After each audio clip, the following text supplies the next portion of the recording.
Alors, bonsoir à tous, heureux de vous retrouver, chers amis, en ce dimanche 29 novembre, j'allais dire 29 janvier.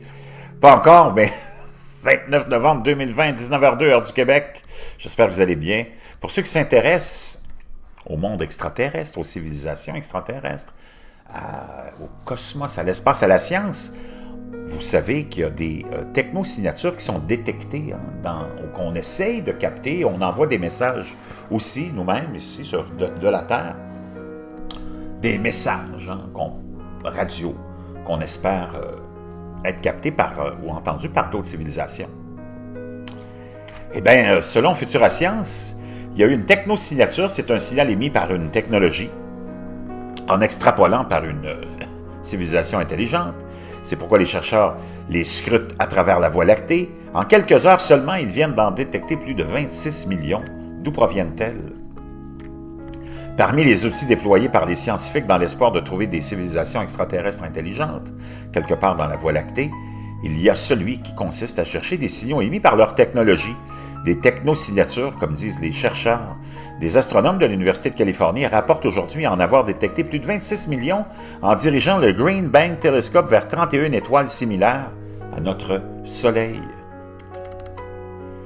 Après analyse, toutefois, les chercheurs concluent que pas une seule de ces technosignatures ne provient en réalité d'une civilisation lointaine. Toutes sont d'origine terrestre. Ce que les astronomes qualifient d'interférences radioélectriques, RFI, émises par nos satellites, nos avions, nos systèmes de communication, nos téléphones mobiles ou même nos fours à micro-ondes. Alors que le message envoyé par le radiotélescope d'Arecibo en 1974 à destination d'une potentielle civilisation extraterrestre, on peut voir ici le fameux message, continue sa route dans l'espace. Les astronomes tentent d'identifier des technosignatures qui signaleraient la présence de civilisations extraterrestres intelligentes. Une déception d'une part, mais une satisfaction d'une autre, car l'étude a au moins permis aux chercheurs d'affiner leur algorithme. Les RFI, en effet, sont susceptibles d'obscurcir les potentiels signaux que nous pourrions recevoir d'une civilisation extraterrestre. Compte tenu de la qualité colossale de données à traiter, les 26 millions de technosignatures ont été enregistrées en seulement 4 heures d'observation, mais vaut mieux pouvoir compter sur un excellent taux de détection des signaux. Ainsi, sur 26 631 913 technosignatures, 26 588 893 ont été immédiatement classées parmi les interférences radioélectriques par les algorithmes, soit pas moins de 99,8%. Bien, il en restait toujours 43 000 à trier. Comme la plupart tombaient dans la fourchette des RFI, elles ont été classées comme telles.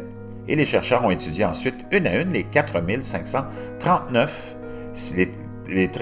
539 signaux existants, ou restants plutôt, et tous provenaient de plusieurs directions du ciel, et donc, selon eux, indéniablement issus de sources anthropiques. Donc, vraiment intéressant. Je vous laisse le lien dans la boîte de description.